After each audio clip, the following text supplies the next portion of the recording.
but it doesn't have a really time. The first story I'd like to talk about is the story of two boys from the state of Libya who are siblings.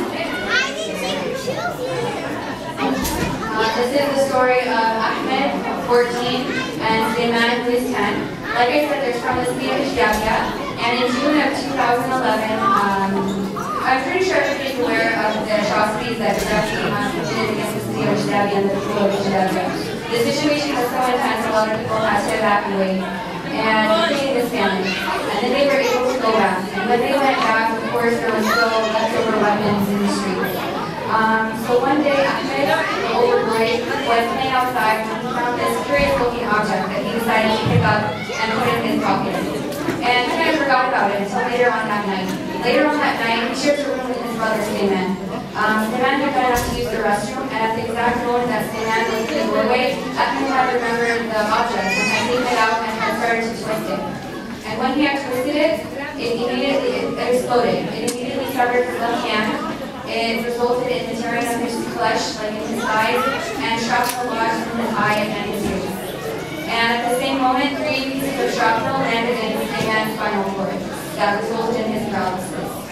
And of course, it's very difficult, like an experience like that for a child to actually tell. So it's the father that's telling me all these stories. And I asked him what was it like to have to witness that. He was like, I just remember, screaming. I entered that room, there was flesh, there was blood all over the wall. It was like my younger son, I just remember walking in and putting his hand on his back, just collapsing. And he said, I can't really tell you much more. It was as if I was in a chorus in a movie. And so I think I want to go ahead and do a little video, show a video of these two boys talking.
Okay, just to give you guys an update. So Sulaiman had the chance to travel to Germany to have the street pieces of shrapnel removed, but he had to go back to Libya where he still needed physical therapy. And about Ahmed, I had the chance to submit paperwork for him at Shriners Hospital for Children. And actually just 2 days ago, on Thursday, February 16th, I got the phone call from the hospital saying that this case has been approved. And so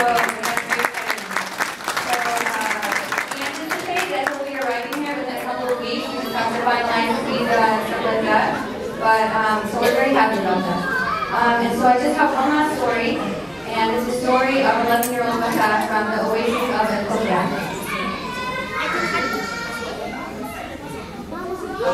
the story of this girl is she's 11 years old from the city of Kufra, like I mentioned. And the city of Kufra, or Oasis of Kufra, was liberated early on in the revolution. And so by May, everyone assumed everything was pretty stabilized. So people were fine with allowing their children to play outside in the street. So in May, Wafa was outside on the swings with her cousins and friends and neighbors playing. And out of surprise, all of a sudden, the kids started hearing bullets firing. And they knew that when you hear bullets firing, it means you duck. So all of them ducked, with the exception of Wafa, who was on the swings and had no way to duck. So while she was taking a bullet, she her right here, her right armpit, and exited from her left armpit. And as it traveled, it hit her spinal cord, it hit her esophagus, and it went through her lungs. Immediately she collapsed, and all the kids started screaming. As a result of the screaming, the mother came running out, and when the mother was telling me this, she was telling me, when I heard the screaming, I knew one of the kids had been bitten by a scorpion, because scorpions are a big problem where we live. And she was like, instead I come out and I find my daughter covered in blood. And she was like, immediately the father and her uncle come out, they take her to, it wasn't even a hospital at the time, it was like a temporary medical facility where there was a Korean physician who managed to stabilize her, but he told them, you guys need to get her out of here, there's nothing we can do for her.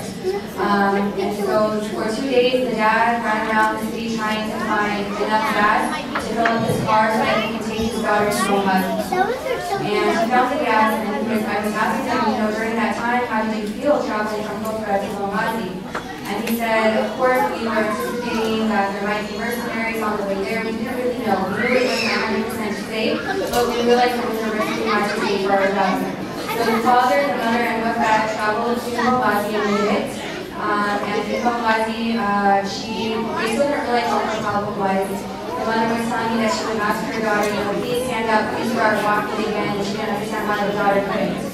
And she would tell her, please eat, but she didn't understand why her daughter couldn't. And then it turned out she was paralyzed, and like I said, she had esophageal trauma that prevented her from being able to eat. So she stayed in Benghazi for a little bit, then had a chance to go to Tunisia, which is where I met her. So I met her for the first time. I had a video interview with her.